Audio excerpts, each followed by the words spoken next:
Hi, everyone. Thank you very much for joining me today. I will be speaking about data labeling challenges for voice technologies.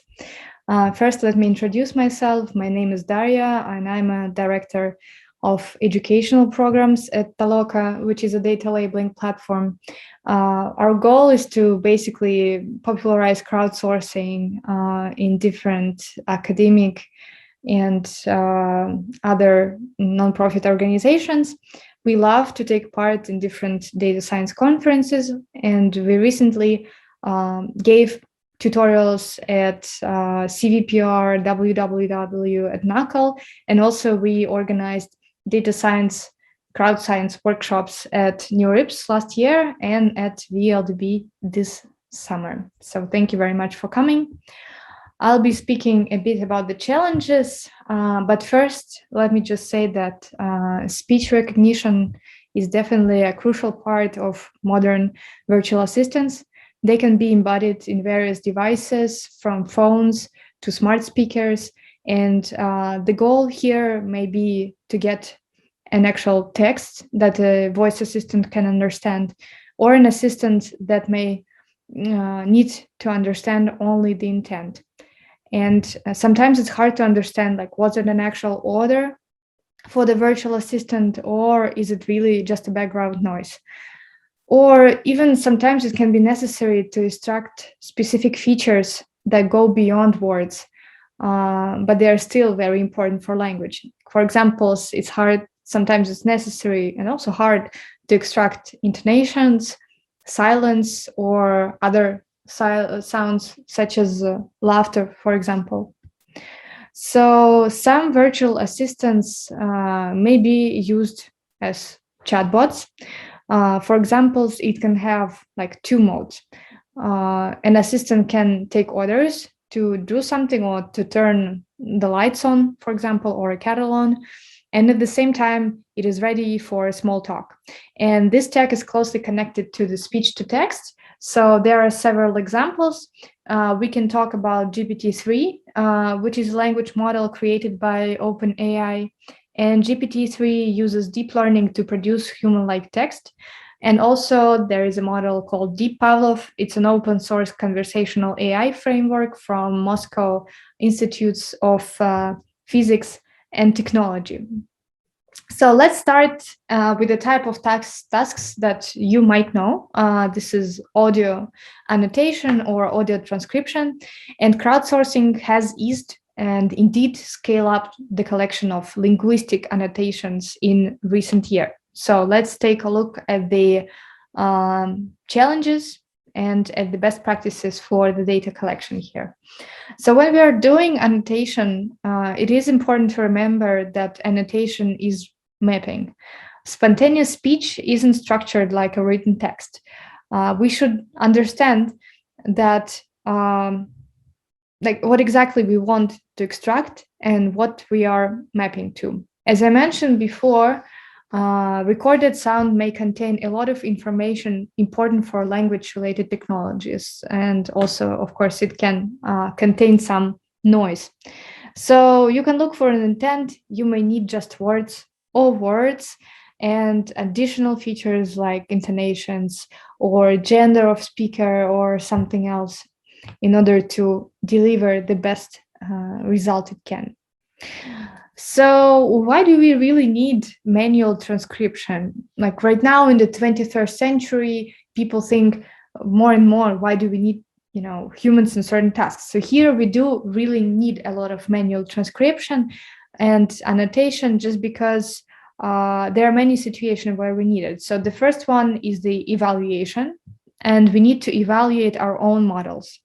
And we need to train our own models too. And this is the second reason to get transcriptions from people. And of course, finally, we provide such service to our different researchers or customers who want just to evaluate the quality of the recognition.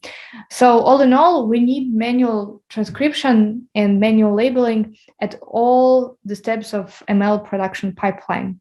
And is the problem solved yet? So some people really think so, but in practical cases, we see that it's not so easy to get good recognition, even with the state-of-the-art models.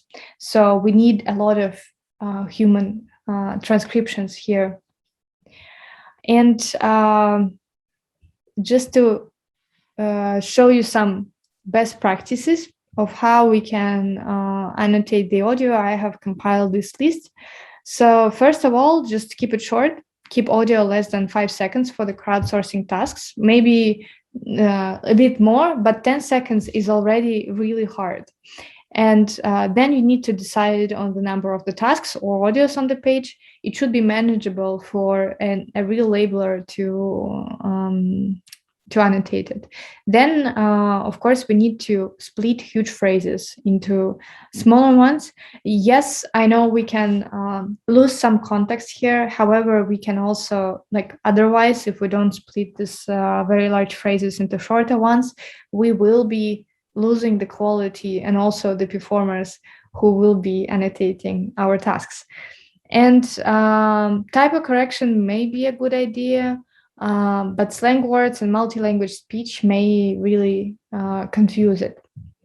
Also, of course, we can add automatic speech recognition to help us, and we can either add it as a prompt or as one of the performers into our aggregation.